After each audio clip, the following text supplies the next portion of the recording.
500 বছর পর সিংহাসনে শ্রী রামচন্দ্র। 33 বছর আগেই রাম মন্দির নিয়ে ভবিষ্যৎবাণী করেছিলেন এক সন্ন্যাসী। বহু বছর ধরে রাম মন্দির ও বাবরি মসজিদ বিতর্কের পর রামলালাকে প্রতিষ্ঠাতা করা হচ্ছে। তবে দেশে সবথেকে বড় রাম মন্দির নিয়ে ভবিষ্যৎবাণী করেছিলেন এই দেশেরই এক গুণী ও মহান সাধু। উত্তরপ্রদেশের বৃন্দাবনের বাসিন্দা দেবরাহ বাবা 3 দশক আগেই এই ভবিষ্যৎবাণী করে গিয়েছিলেন, আর সেই সত্য কথা আজ প্রমাণিত হতে চলেছে। নমস্কার সকলকে, স্বাগত আমাদের নীলকণ্ঠ পরিবারে।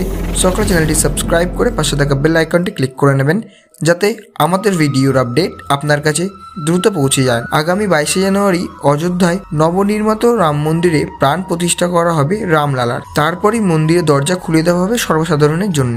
এদিনেই 500 বছরের পর পুরুষোত্তম শ্রী রামচন্দ্র সিংহাসনে বসতে চলেছেন। বহু বছর ধরে রাম মন্দির ও বাবরি মসজিদ বিতর্কের পর রামলালাকে প্রতিষ্ঠাতা করা হচ্ছে। তবে দেশে সবচেয়ে বড় রাম মন্দির নিয়ে ভবিষ্যৎবাণী করেছিলেন এই দেশেরই এক গুণী মহান সাধু। উত্তরপ্রদেশের বৃন্দাবনের বাসিন্দা দেবরাহ বাবা 3 দশক আগে এই সত্যিটি বলে গেছিলেন, আর সেই সত্য আজ প্রমাণিত হতে চলেছে।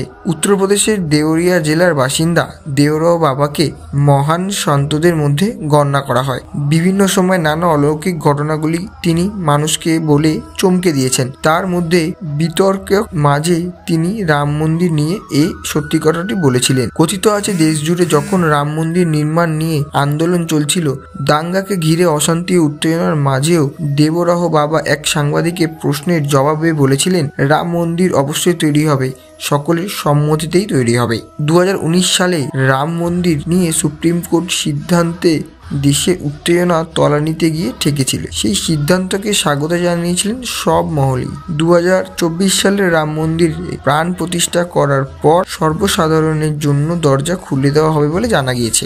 গোটা ঘটনা যে পূর্বান্ধিত তা দেবরাহ বাবার কথাই একদম স্পষ্ট।